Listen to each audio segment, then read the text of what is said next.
जी दोस्तों, अस्सलाम वालेकुम। और जैसे एक सिलसिला वीडियोस का जारी है, डिफरेंट टॉपिक्स होते हैं, सोशल टॉपिक्स मोस्टली, क्योंकि वो हमें रोज़ाना की बुनियाद पे टच कर रहे होते हैं। तो आज मैंने सोचा कि चलें, दो फिनोमेनन्स हैं सोसाइटी में बहुत ज़्यादा। एक अंडर एस्टिमेट करना, दूसरा शॉर्टकट्स अडॉप्ट करना।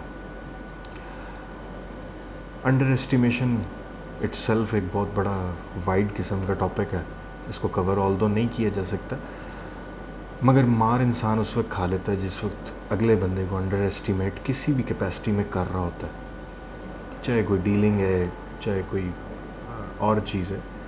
बट द थिंग इज़ कि आपने जब ये सोच लिया कि आपने मूव अहेड करना है, मगर उसमें आपने ये सोचा कि ठीक है सिर्फ मेरा ही रोल है और ये दूसरा बंदा तो शायद he is not even aware of the changes, या मैं इसके साथ ऐसे प्ले अराउंड कर जाऊंगा, इसको पता नहीं चलेगा। उसमें यही होता है कि कुछ लोग तो लिहाज या दीद की वजह से, जो कि अब आहिस्ता आहिस्ता वैसे ही नापैद होता जा रहा है, उसकी वजह से बैकफुट पे चले जाते हैं, या वो नहीं चाहते या वो ताल्लुक़ आपसे निभाना चाहते हैं, मगर खुदारा उनसे उस ताल्लुक़ को निभाने की इतनी हैवी प्राइस ना लें कि कहीं आप कोई अच्छा ताल्लुक़ ही गवा बैठे। ठीक है, लोगों को टेस्ट करना छोड़ दें, वो किसी और वक्त उस पर भी बात करेंगे। तो अंडर एस्टिमेशन में मोस्टली जो आपको स्टोरीज़ मिलती हैं, कोई रिटायर्ड ऑफिसर है जो कि पेंशन पे था, देन ही वांटेड कि यार मैं कोई वेंचर स्टार्ट कर लूँ, मैं कोई बिज़नेस स्टार्ट कर लूँ, उसको ऐसी ऐसी ल्यूक्रेटिव लाइक ऑफ़र्स दी जाती हैं, और वो बिलीव करके, क्योंकि बहुत ही करीबी कोई होता है, उसको नहीं उम्मीद होती कि ऐसा ये कुछ कर जाएगा, वो बेचारा इन्वेस्ट अपनी उम्र भर की कमाई कर बैठता है, और उसके बाद एक दिन आता है कि वो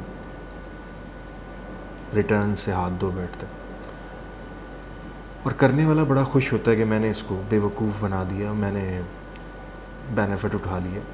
ठीक है, ये भी एक तरफ है कि जब तक बेवकूफ़ ज़िंदा है उस वक्त तक जो है वो ठग भूखे नहीं मरते, वो एक अलग चीज़ है। और उसमें मेन ड्राइव जो होती है वो ग्रीड की होती है, इस पे भी बात कभी बाद में करेंगे। ये फैक्टर्स जो इंसान को ड्राइव करते हैं इन फ्रॉडलेंट, जितनी फ्रॉडेंट किस्म की एक्टिविटीज़ होती हैं, इसमें बेसिक जो मोटिव होता है वो ग्रीड का एक आंसर बहुत ज़्यादा ऊपर होता है, जो आपको मूव करा देता है। बड़े बड़े लोगों की जो है वो अकल साथ नहीं फिर देती ग्रीड की वजह से।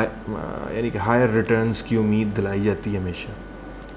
तो अंडर एस्टिमेशन में आप यही समझें कि आप डील एक इंसान से कर रहे हैं, उसको भी कुदरत ने ही बनाया। ठीक है कि वो आप जितना कैपेबल नहीं है, बट स्टिल आपके पास ये राइट नहीं है।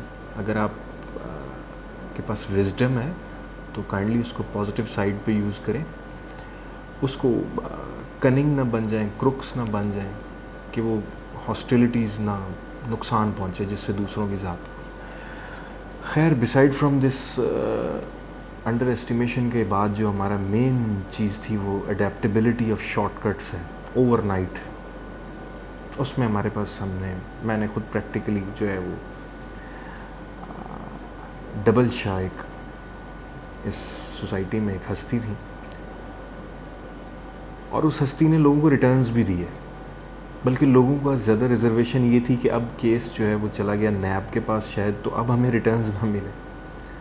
बहुत उसका मॉडल जो इन्वेस्टमेंट का था बड़ा अनरियलिस्टिक था, मगर वो क्योंकि ओवरनाइट था वो लोगों को अट्रैक्ट हुआ, लोग एंड दे थिंक कि यार यही सब कुछ है। तो ये शॉर्टकट चाहे वो ज़िंदगी की किसी भी दौड़ में हो, आपकी कोई बिज़नेस डील है, आप रोड पे हैं, द मोस्ट इम्पॉर्टेंट थिंग जो हमारे यहाँ लीथल किस्म के, फैटल किस्म के एक्सीडेंट्स होते हैं, उनमें शॉर्टकट्स की अडेप्टेबिलिटी बहुत बड़ा एक रीज़न होता है कि जी यही तो कट है, ये साथ ही तो है, रॉन्ग वे चले जाते हैं। वो छोटा सा पैच रॉन्ग वे का सिर्फ छोटा सा पैच नहीं है, आपने रॉन्ग वे को एक्सेप्ट कर लिया।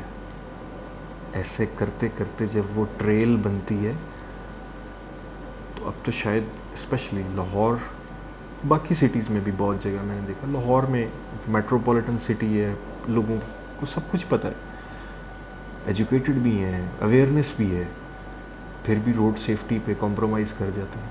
अगेन शॉर्टकट, सिर्फ उसका एक एस्पेक्ट है। बिजनेस डील्स में यही हुआ, बड़े बड़े लॉसेस लोगों ने उठाए, उनके साथ फ्रॉड भी हुआ।